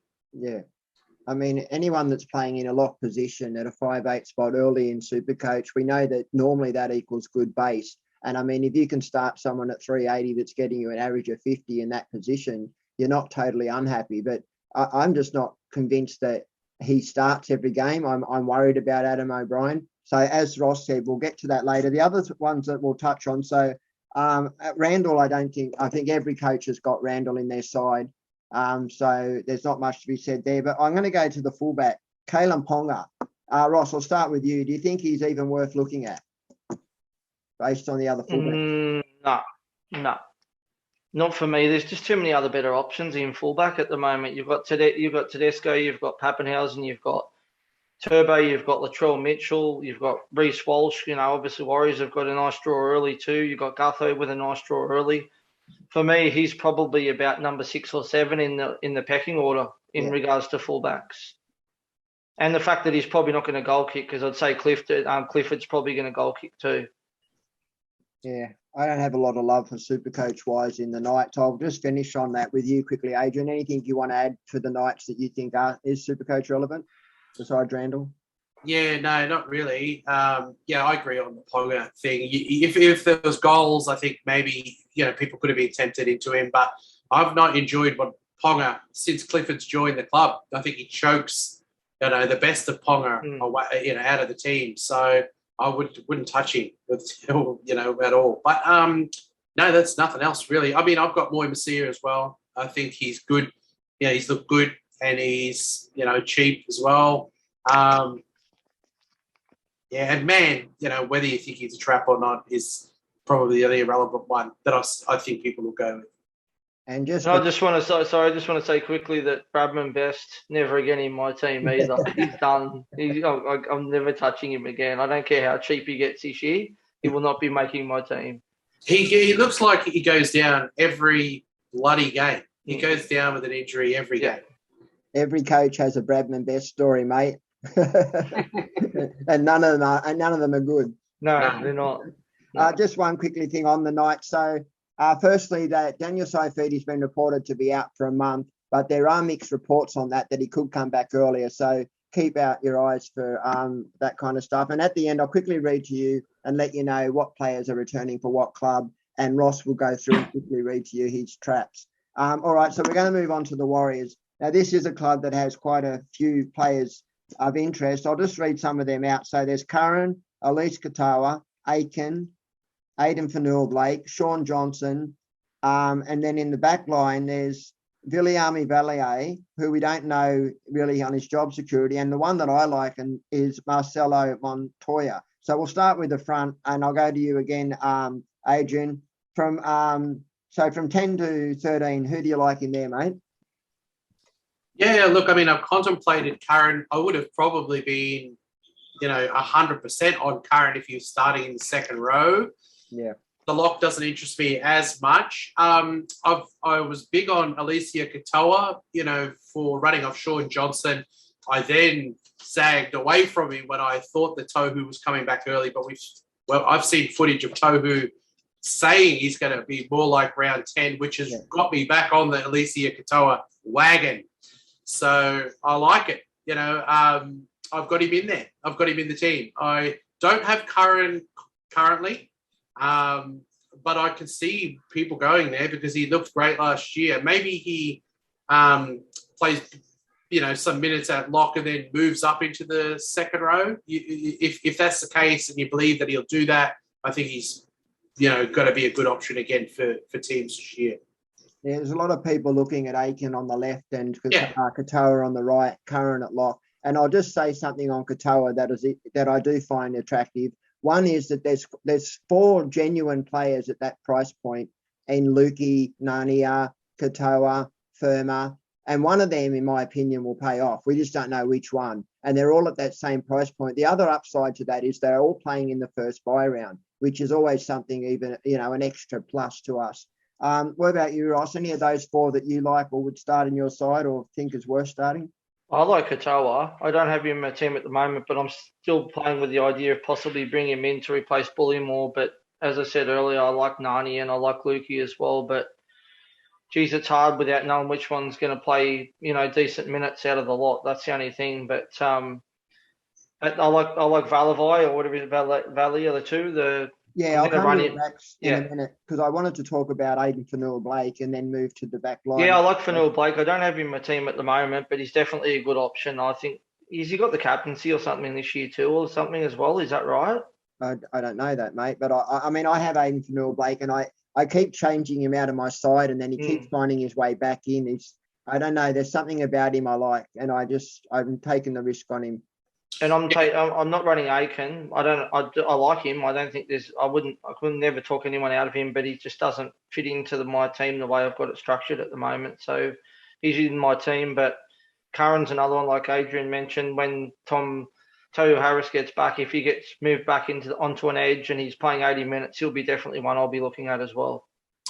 Yeah, I mean, Aiken is alluring. He's got the nice duel, and a lot of us will be running someone like Targo, or we'll have a Fermor or something like that. So he's handy in that sense. I mean, I've gone Lolo. And I'm sort of really, I don't know whether I like it or if I should go Aiken, because there's probably doubts over Lolo and is he going to play big minutes, whereas you think Aiken's going to, at least till Tohu gets back, he's going to play good minutes. And we know that he was great last year, when he moved to that second row. So it's a quandary. How many Warriors do you want? I mean, some people plausibly will have Curran, Katoa, and, Aiken. And it's, they're going to be questions. They've got a good run as well to start the... Seen a side last night with 7 Warriors. The guy had 7 Warriors. Sean Johnson, he had Nakora, Curran, Aiken, Katoa, and I know Montoya, I think. I can't even... Rocco Berry, he was going right on with it. I don't get it. I'll move to the back line. Were you going to say something on Nathan Fanua-Blake, Adrian? Yeah, I was going to say something. I mean, look, he looks a likely customer, but the thing about him, I've scored him in the trials and it hasn't been great. So that's the thing. He hasn't looked great in the trials to me. So I went from TPJ to AFB and then I scrapped them both just because I looked at Haas in the trials and I was like, he's an animal, and he looks great. I just sort of did the eye test thing. And to me, I think Fanua-Blake will be good. I think he will be good this year, but I've just gone where the form, what I've seen in the trials. I actually have Haas, and then I've been tossing between Stefano, Tino, and AFB as my second, and then I've actually got James Fanua-Brown on my bench. And at one point there, I actually had James Fanua-Brown as my starting front rower, and but I'm nervous to do that. All right, we'll move to the backs quickly because there's a few there to look at as well. So CHT, I don't think anyone should be touching until we know where he fits into that team. But Viliami Valet, Rockenberry, and Marcelo Toya Montoya. I'll go to you first, Ross. Any of those 3 spike your interest, mate? I've got Valavaya at my team at the moment just because of the price he's at. I don't know if I'm not sure yet if I'm going to play him this week, but he's in my team. He's a bit of a worry because Pompey's there as well, and they've also got Jesse Arthurs too. But obviously Nathan Brown sees potential in him because he's playing him over both of them. So he's in my team. Montoya, I'm not really sold on, but I do like Rocco Berry as a bit of a pod too. But he's awkwardly priced, I think, too, at about 320 or something. Berry. So I just think that there's so many mid-range between that 200 and 300k sort of option in the CTW this year that we're so spoilt this year compared to last year that I just think there's too many better options out there. Adrian? Yeah, I mean, I can understand the logic behind Montoya because he's going to be there as a recipient of Sean Johnson's side. And we know what wingers have been, what they've done, on the back of Sean Johnson. So I can see why people are going there, but I just don't rate Montoya. I don't rate him. And I did contemplate Rocco Berry. As soon as I saw that Cobbo wasn't going to play fullback to start the year, I was like, oh my God, pod in Rocco Berry. He's very highly touted by any Warriors fans or New Zealanders that I know, saying he's a great player. He's got a lot of talent. He is awkwardly priced as well. In the aids of let's go away from the pack and do something different with our teams, I don't mind taking a punt on a Sean Johnson winger to start the year. Yeah. But I'm not going to do it. I'm not sure that he's playing on that wing, mate. Isn't he playing on the left? Am I wrong there? Are you talking about Montoya? Yeah, Montoya. Oh, I thought Montoya was... I mean, if Montoya's not on Sean Johnson wing, why would you want him? Well, I mean, that left edge for the Warriors over the last seasons, if you look at them and see what they've done, that's where their play to has been. But I think Sean Johnson back does, worry you that. But in the trials, he had some phenomenal stats. I think he had 4 line breaks, 2 tries. So his stats were pretty interesting. So I think that's what people are going off, and the fact that he's a pod. All right. So is there anything you want to add, Ross, to the Warriors? Anyone else there that you think we should be talking about? No, I don't think so. Obviously, Reece Walsh is an option as well, but obviously he's suspended for this week. But yeah, as I said, he's probably down the pecking order a bit for the fullback. So for me, that's pretty much it for the Warriors. Adrian, anything? Yeah, I was big on Penne, who went across from the Melbourne Storm. I really like what I see from him as a footballer, and there was talk that he might come in and start and stuff, which hasn't happened. And obviously with Bullymore starting in the second row and JTB getting the start, I think they've probably jumped him, in the pecking order for teams. But I like him. He passes the eye test as a footballer. That's the only other one. Yeah. All right, so we'll move to the Tigers and the Storm. We'll start with the Tigers. And I mean, I'm a Tigers supporter and I just see the same old song I used to see, and it's sad. But there are a few players there of interest. I'll start with one I think is a trap is Jake Simpkins. So I'm just going to say to people, I think Little will come back in round 4, so be cautious of that. But in the front, you've got Offengower, Luciano Leilua, Tuolagi and Stefano. Of those, I think 3 of them are Supercoach relevant, which is Stefano, Tuolagi and Leilua. My only fear, obviously, is Garner on that bench and how that impacts Tuolagi. So I'll start with you, Ross, being that we're both Tiger supporters, mate. How do you see that play out? Well, I've got 3 of the 4 in my team at the moment. So I've got Tuolagi, I've got Leilua, and I've also got Big Stefano as well. But look, even if Garner comes back in and starts in the next couple of games, I don't think it's going to impact Tuolangi's minutes too much, to be honest with you. I still think there's cash there to be made, but it's hard to know. Like, what does Madge do? I mean, Garner's going at the end of the year. Does he just keep benching him? I thought Tuolangi was absolutely outstanding in the 2 trial games this year as well. So, yeah, I really rate Tuolangi. So I'm just gonna punt it and see what happens, and I'm just gonna run with Tuolangi. What's the worst that could happen? So yeah, he's in my team. Layla was ultra consistent. He wasn't in my team at the start of the season until the trials, and I thought he just absolutely killed it in the trials too. So he's in my team too, and Stefano, hard to pass up at that price. I think he's unders at his price too. I agree. So what about you? Any of those 3 that you like, and Adrian? Well, I mean, the news broke about Tuolagi, and I brought him straight in. I don't have him in there now because I've found some money and gone on Alicia Katoa. But the main thing that worried me was Garner, which I think is a worry. I mean, I know he might be going elsewhere, but it seems like over the years they've just, I'm like, why do they keep picking Garner? It's the start in the second row.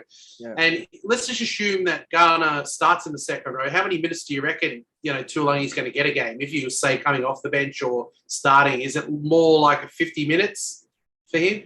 Yeah, that's interesting. I mean, I've noticed that there's a new trend starting in NRL, pretty much from last year, the year before, where they're playing a third second rower, and they tend to be bringing one on, taking one off, then moving the other one across, and then bringing the other one back on. So they're kind of sharing like 50 kind of minutes to 60-minute kind of roles. So I think at 60-40, it was working out with a couple of clubs. So maybe 40. Yeah. I mean, look, he's not a huge investment. So that's why people will get it. And I mean, you looked at him in the trials. He looked great. I don't have Luciano, but I like Luciano. I've got him in a lot of drafts because he can rack up points. He looks such a big focal point if they're attacked. Utikamano, sometimes he looks sensational to me, and then other times he doesn't look very good at all.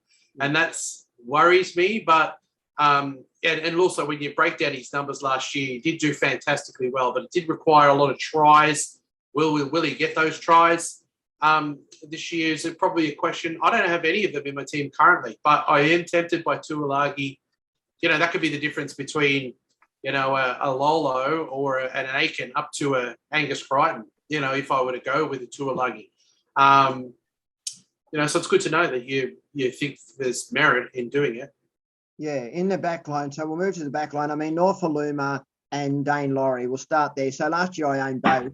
I got rid of Norfoluma quite quickly, which was unusual because he's usually been a staple in our sides in previous seasons. Him moving from the left edge to the right really hurt him. And Ken Mamalo coming into that left edge, taking more of the run backs. They were sharing those, running it back from their own 20. The only one that's really Supercoach relevant, and I don't think he is either, to be honest, is Goldert, the one that's come over from England, and the halfback in Hastings who's just joined us at 350k. Do you see either of them in your side, Roscoe? No, definitely. Gilder, I didn't see much out of him in that second trial game against the Roosters. He just didn't show me anything. I know it's his first game playing in the NRL, and it's different to playing in the Super League, and that's what worries me about him. And it's the same with Hastings. He hasn't played NRL for quite a few years either. And as I said earlier, I just think at 350k with Hastings, you're better off going Schneider. You bank yourself 170k, and there's plenty of money to spend elsewhere. So I'm not on either of them. I was on Hastings pre-season, but now going Schneider instead. And playing in England and playing here are two completely different. Yeah. Yep. What about you? I mean, there's some good options now. You've got Russell, who's on that Sevo wing and has a stealing with that sizzling Eels team. You've got Penasini, you've got Billy Smith now at 280. I don't think you need to go with Gildart. As for Hastings, there's some people that are going cheap in the 5'8" position. There might be a Hastings and Ilias, I think, is the one that's dual. I liked what I saw from Hastings in the trial. Yeah. I thought, it lifted my thoughts on him. I wanted to see him goal kick for the whole game because that's just a little bit of assurance. I did hear that he had a bit of a sore foot, and that's why Brooks kicked. And then when Brooks went off, he did take over the kicking. So if it was locked in and they said Hastings is going to kick goals and you were going to go cheap in the halves, I mean, would you prefer Mann or Hastings? That's the question for people going cheap, Yeah, I prefer. I'm just going to say neither because we don't score many tries, so there's not much to convert. And that's one thing that probably has to go into consideration as well, is that the Tigers looked pretty ordinary. That's what I'm saying with Schneider too. The fact that he's 180k or 170k cheap, and also got the goal kicking too for at least now. And I just think that Raiders have got more tries in than we've got by a mile. So I don't think there's much in the back line. I think Laurie is a talented player again, but he's not in the same stratosphere as what you need in a fullback position, unfortunately. Yeah, right. I mean, if he was dual centre wing as he was last year, it'd be more enticing. But just as a fullback, I mean, he doesn't even rate, 8th or 9th coming into the fullback contention. Not even priced well enough to go gun cheapy, So I think there's nothing really to talk about in the Tigers other than those Stefano, Luciano Leilua, and Tuolagi and Hastings. I think outside of that, mate, I wouldn't be touching anything personally myself. Yeah, do we agree there? Yep. All right, let's move on to the Storm. The Storm this season have lost a few players. Firstly, Kamika, they've lost Finucane. They lost one other one. Nico Hines. So they've lost 3 pretty, good players, which makes their bench a little bit light. And then they're also missing Cameron Munster and Harry Grant for the first round. So they're up against the Tigers this round. So if ever we had a hope, this is it. I still don't like our hope, but I've got to hold on to hope. So in the Storm, I'll just quickly flash through what I think Supercoach relevant, and we'll get to you boys and see what you say. So, and there's a couple that are contentious. Ryan Pappenhausen,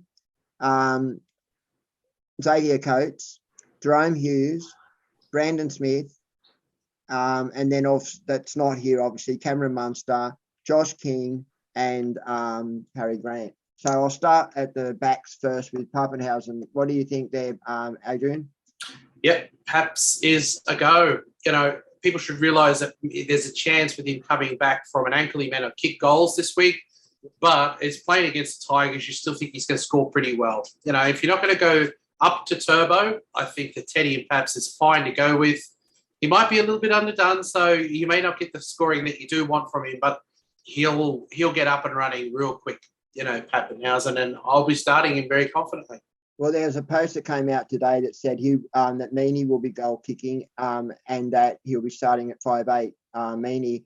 What I will say is that bench made me very nervous around Pappenhausen. I'll be honest, I built 2 sides, and one of which has Pappenhausen. At the start of the season when we first kicked off, to me, it was Tedesco, Pappenhausen. There was no question.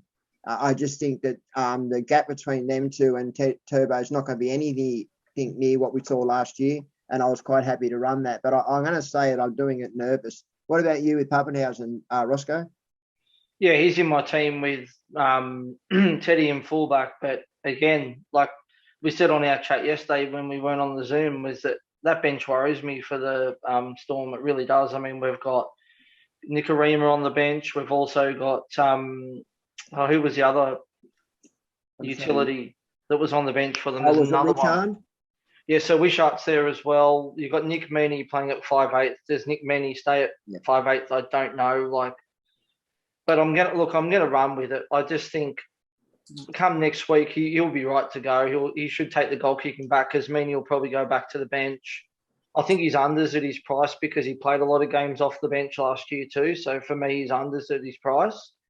Yeah, you've got to conserve trades. So if your plan was to go with Paps, there is something that will worry you this week. Obviously, goal kicking, and there's a chance that he may not play a full game because obviously if they're ahead, his chance of coming off. But are you going to go elsewhere? I mean, how many options are there? Gutho, maybe, or you spend a whole bunch of money to go to Turbo. I don't think it should deviate your plan. Play the long game, and. Well, there's also been posts around that he still has to pass fitness tests the next couple of days too. So if he's laid out, I've looked at the draw of who's got left to play after him. Because you can obviously reverse your trade. Would have to be Gutho is the only option. Yeah, that's what I do. That's what I do probably, and it'd be a 1 week rent maybe or two if it was a dusty chance the week after, but. You've got to have a plan, haven't you? You have to have a backup plan. You've got to work out how you're going to get Paps back in, or what do you do? I don't know. Round one's the rolling lockout, so we won't have to reverse trade round one. But I like Pappenhausen. I think even a 60-minute Pappenhausen versus the Tigers could score very well. So I keep talking myself into him and out of him. So I'll move past Pappenhausen. What I will say quickly is I think that. Tyrone Rishall will come on at 9, and I think that Brandon Smith will move to 13 and King will go off. But or Nass will come on in that position. It'll be interesting to see how that rotation. They just don't have, with 2 utilities and only now Jesse Bromwich is out as well. So they've got Tepa Maroa and in the side. I'm not sure when Nass starts. It'll be interesting to see how that plays out. So Josh King, Kristen Welsh, Brandon Smith, Jerome Hughes, Xavier Coates. Xavier Coates, do you like him or do you don't like him? I'll start with you, Adrian. Do you like him? I haven't got him. I did a pod on him and I looked at some of last year's figures and there was 7 scores in single digits. Yeah. And I know that it's the Melbourne Storm and I think that he might score. He wasn't bare for tries last year. And I do see, that he might have some improvement this year, but people saying things like, I'm going to go him for stealing. Well, I don't think he needs to score 3 tries to score 100, and he may do that from time to time. But in between that, there's going to be a lot of swearing and a lot of anger about his scores because he doesn't have base. That's right. I mean, one of the things we loved about Tahoe last year was he had a huge ceiling, but even if he didn't score, he just kept making those runs. And look, I did the same thing on him. He had 6 under 20 and 2 in between 20 and 30. They were horrible numbers. But the opposite to that is I think Pappenhausen plays the left side very well and he could pick Xavier Coates up. So there's one pro. And the other pro is I don't know if Bellamy's going to accept the same mediocrity that he was getting away with at Broncos. And he is an origin player with great stoush. I don't have him, but there are people out there that are singing his praises. There are other out there that aren't. Who else do you like? I'll go to you first, Ross. Who else do you like? I know you've got Munster and Grant. Yeah, I've got Munster and Grant. I'm just gonna play them off the bench for the first game. I think Munster's gonna be a massive this year. I just think he's in for a huge year. He's going to go close to being one of the top scorers for Supercoach for this year for me. He's gone off the alcohol, and all that sort of stuff, and he's looking super fit. He looked really good in the trials as well. And I just think that he's going to be the top half this year for sure. I should say 5/8. I shouldn't say half because obviously you got Cleary as well, but And then Grant should be playing 80 minutes this year, hopefully. I don't see him not with Brandon Smith should play lock. So I just wanted to say on Coates just before that I had him in my team, and then I looked at his numbers too from last year, and he was straight out of my team when I saw his score of 13 and 9 against South in 2 80-minute games. So his base is terrible. So Yeah. for me, he's another Addo car. He just relies on the tries too much. So I just couldn't go there. I guess he's cheap for a reason. So, but yeah, other than that, I mean, Brandon Smith's obviously a good option. He's not in my team. Josh King, I'm not sold on just for the fact that he's going to revert back to the bench next week.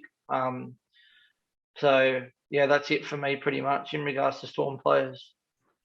What about you, Adrian? Who you like? Yep, I concur on the Munster. As soon as I wasn't running Munster because I spent up big on Cleary. The moment Cleary was out, Munster was in, because you get a top in position player, and I loved what I saw from Munster in the trials.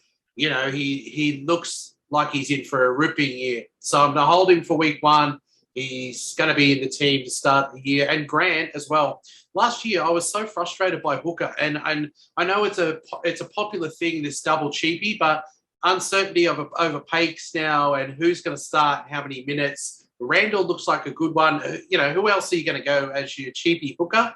So I'm just going to go and lock Grant in because I think he's going to play close to 80. And if he plays 80 minutes, he's going to score 85. Yeah.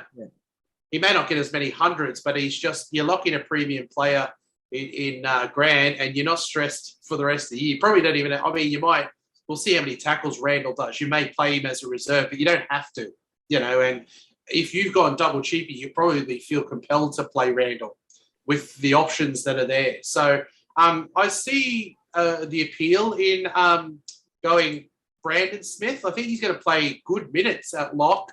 And obviously him getting off that charge, being available for round 1, has seen his ownership soar.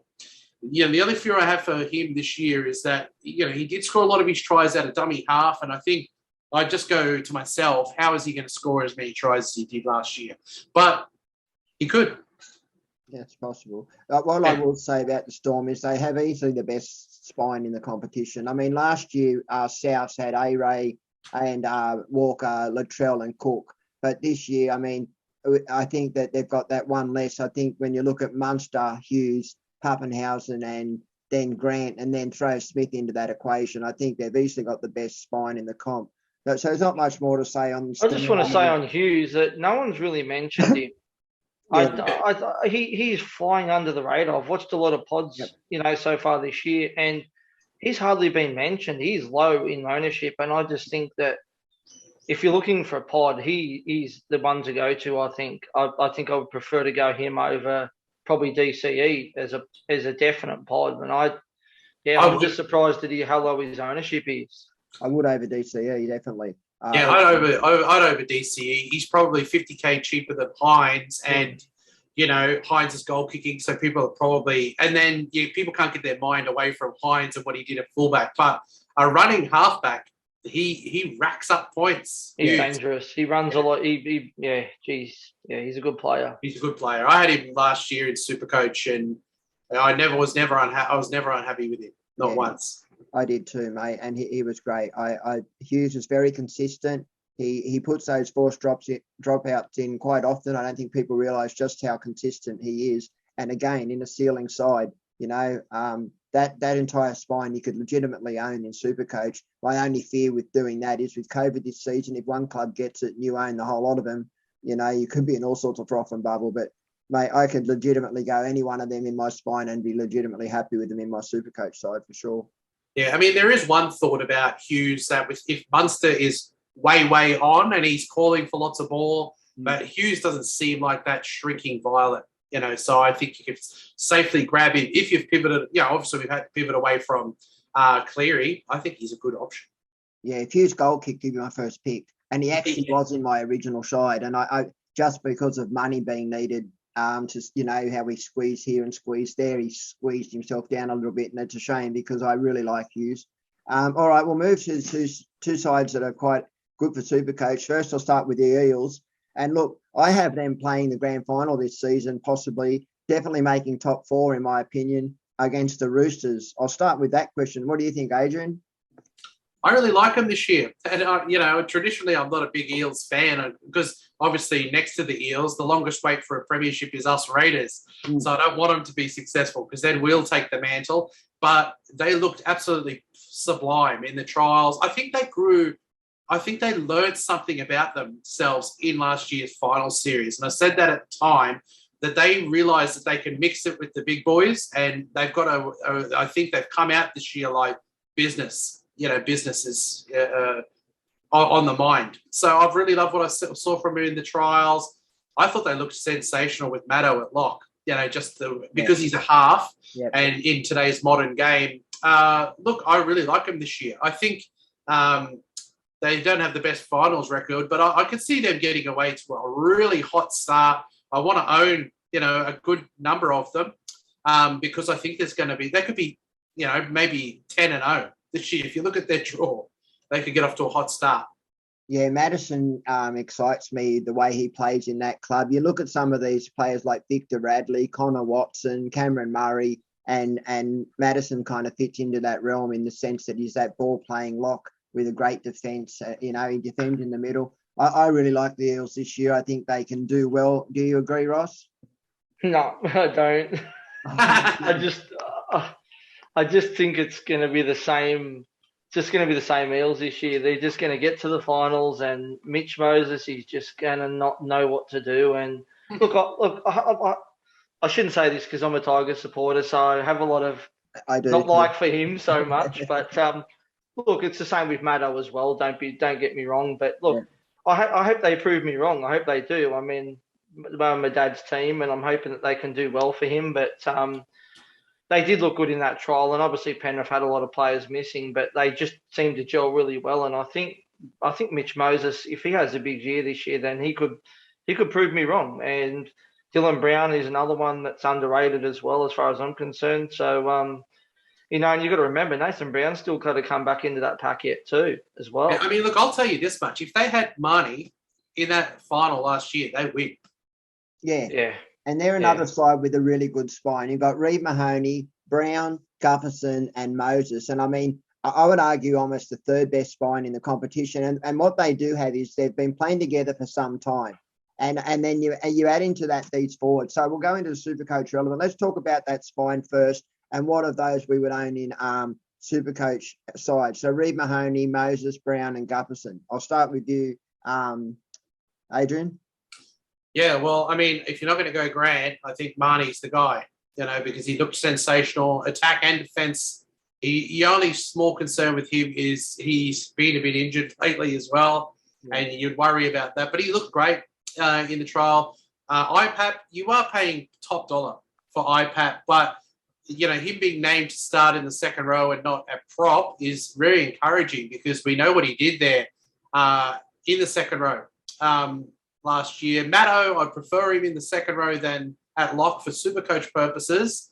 But I've had him in, my team all preseason as well. I've gone with IPAP only. I've gone with Grant instead of Marnie. But I could be tempted by Maddo for sure. It just surprises me. I was worried as soon as I saw them make Lane captain, in that trial. I don't know why all the love for Lane, although he has looked pretty good. I actually legitimately think that 10 players in that side you could start for Supercoach. I'll quickly name them and then I'll go to you, Ross. So Madison, there's questions, but I still think Madison, Isaiah Papali, Sean Lane, Reid Mahoney, Mitchell Moses, Dylan Brown, Clint Gutherson, Sean Russell, Will Penasini, and Bailey Simonson. We'll play at the backs. We all would have Russell and Penasini, surely.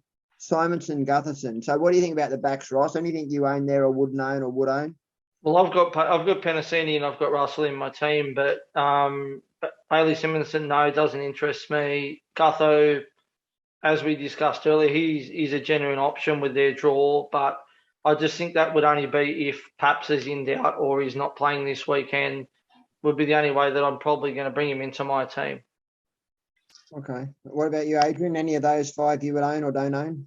Yeah, I've got Penrith and Russell. It's just the way the cheapies have landed. I wouldn't own Simerson. I mean, obviously, I'm a Raiders fan.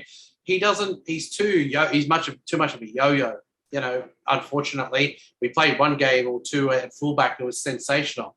So if you ever have an injury to Gutho, that could be interesting. But I think, Penasini and Russell are good shouts. Gutho, he'll be my contingency plan 100%. If Paps is out and Gutho has those soft matchups is where he scores his best.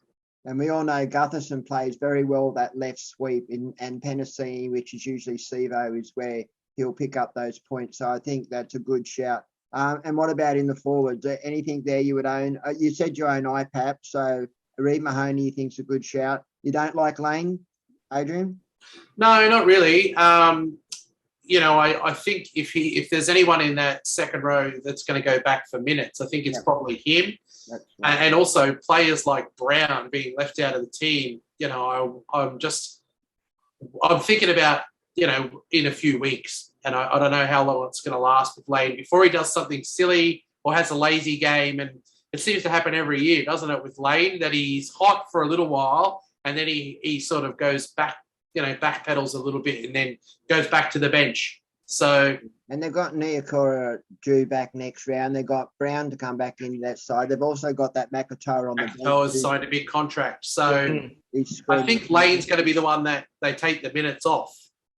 Yeah, I agree. I think that the minutes I think that the minutes could be shared between all of those backs until we see consistently who gets what.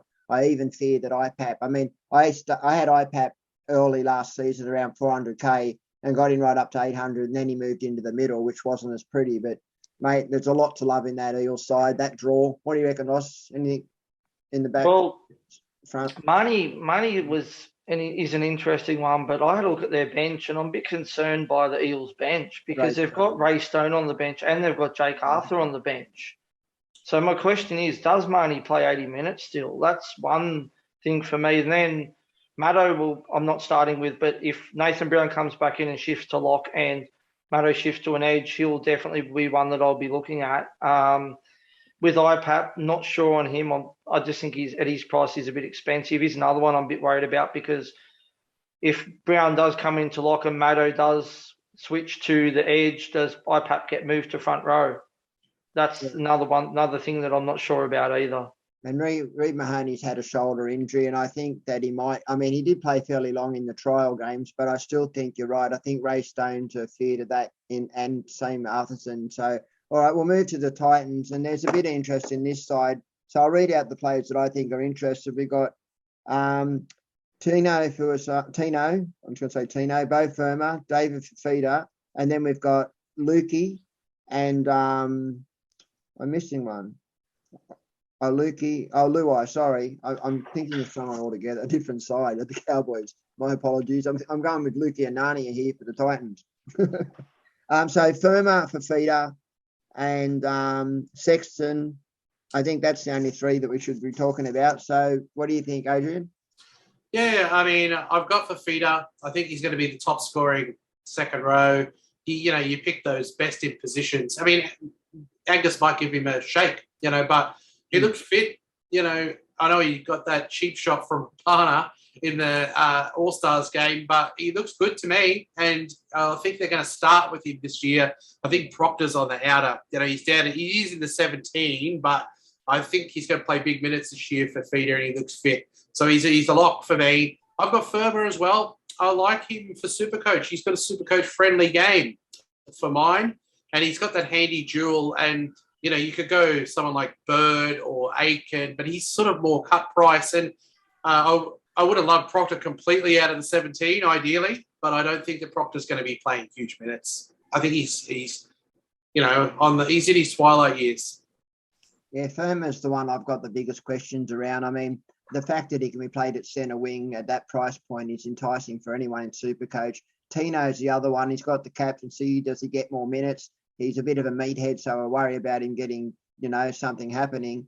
But and Fifita, well, what's to say? We all know his quality. What about you, Ross? Who you got from the Titans, or who do you like, mate? I've got Fafita in my team. He's pretty much a lock and load for me. Tino, I don't hate it, but I won't be starting him. I'll keep an eye on him. Bo Furman was another one I was looking at, but I don't have him in my team at the moment. I'm just interested in seeing what sort of minutes he gets first before I bring him into the team. Yeah, cool, mate. All right. So we'll move to the Cowboys. We've only got 2 more to do, and we'll try and get through these one quickly. I'll start with the Dogs first, because I just don't think there's anything there that I really like. I'll just quickly go over that. So obviously there's Tavita Pangai Jr. And I mean, great work, great. But I'll say 2 things about him. One, I actually think he looked a little fat and sluggish in the trial. And not only that, he's just a meathead. I mean, we can't afford to take risks early. What do you think about that, Ross, with Tavita Pangai Jr.? You want to take the risk with him, mate, or not? No, he was in my team until that trial, and then he was straight out of my team. Yeah, because he's got so much talent, the bloke, but if he's going to keep going the way he is and being that aggressive, he's going to be suspended in the matter of no time. So that worries me at 570K when there's so many other good options around there that we can go instead. So no, he won't be in my team to start, and I don't know if I will bring him in at any stage. And they've got Jack Hetherington in that side, who's also another meathead. Yes. So it's meathead with meathead. You know, one does one, the other one follows. Add Thompson in there as well. Yeah, well, that's yeah, right. you probably could. Yeah, Meathead City as well. Yeah, I'm the same. I took him out after that trial. He looked like those ones that who are dual second row forward, front row, and he's got the real Supercoach friendly game. Offloads, tackle breaks. You know, he can do all of it, but you need him concentrating on that. And not the nonsense, and he's just a liability. You can't. You're every chance that you would start with him this week and then miss. You won't have him from week 2 onwards for a while. Well, I don't think there's anything much more to discuss with the Dogs, really. Luke Thompson, Matt Burton, and Naden could be players that people look at. I won't be touching any. I've got Burton in my draft side, but I don't know what I'm doing in draft. All right, we'll move to the Cowboys. I think there's a few of interest here. We've got Tamalala, who I do like this year. We've got Nania and Lukey, who we don't know what minutes they're going to get, but at 350K, hopefully, one, even both play big minutes. James Nua-Brown, who's got a starting position, which shocked a few of us, but excites a few. And then the Hammer. They're the ones I see of interest. Who do you like, Ross? I'll start with you for the Cows.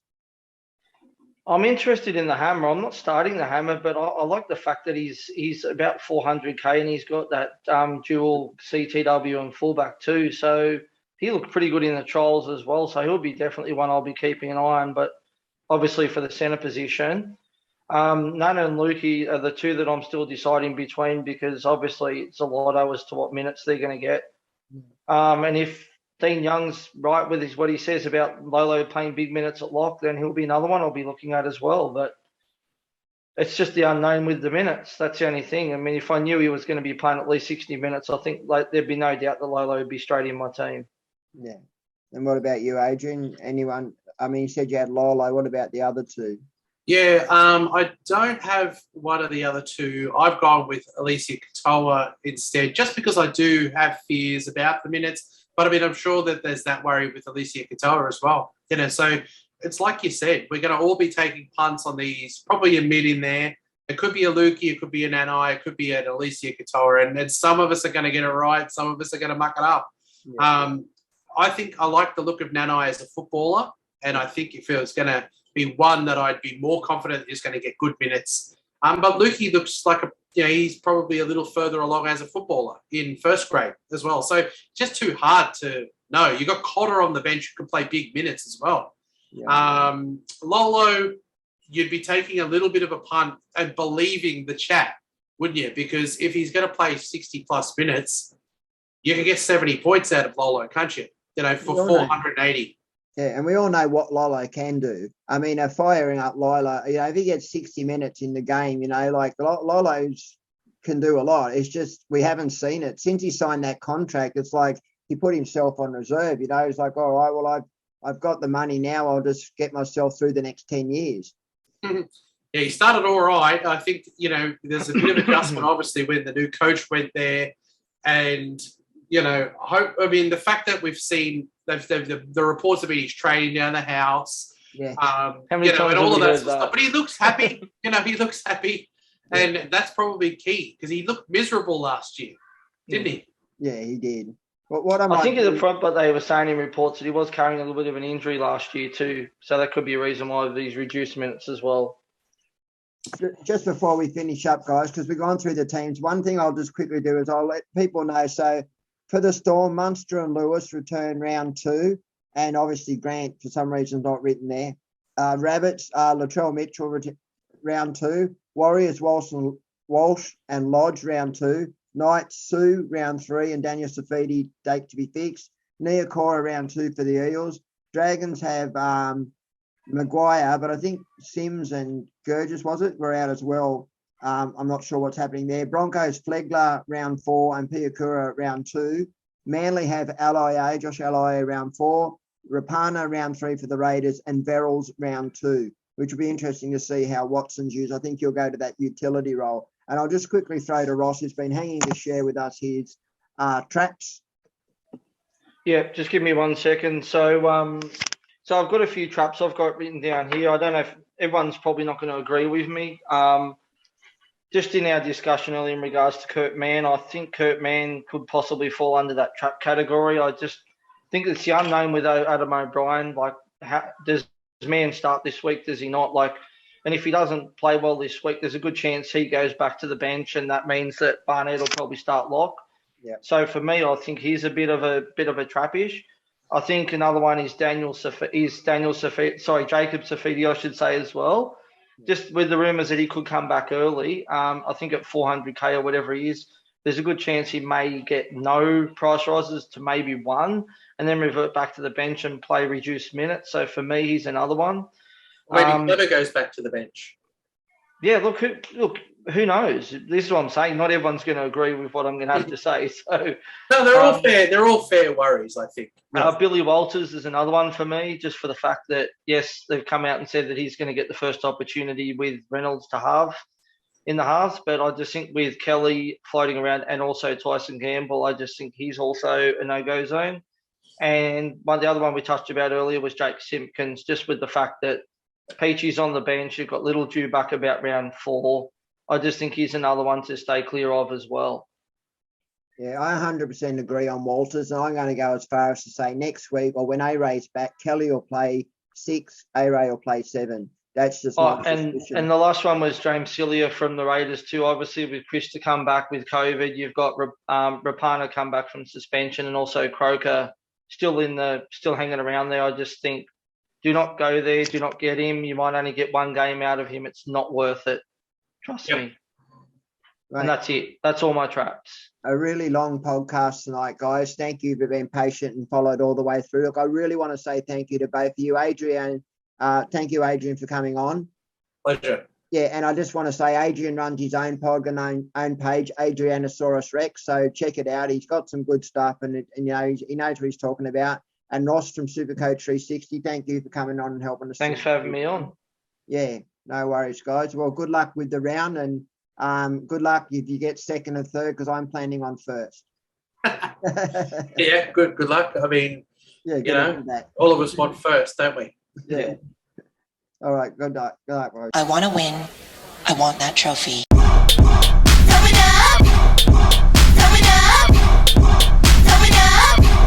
I want that trophy.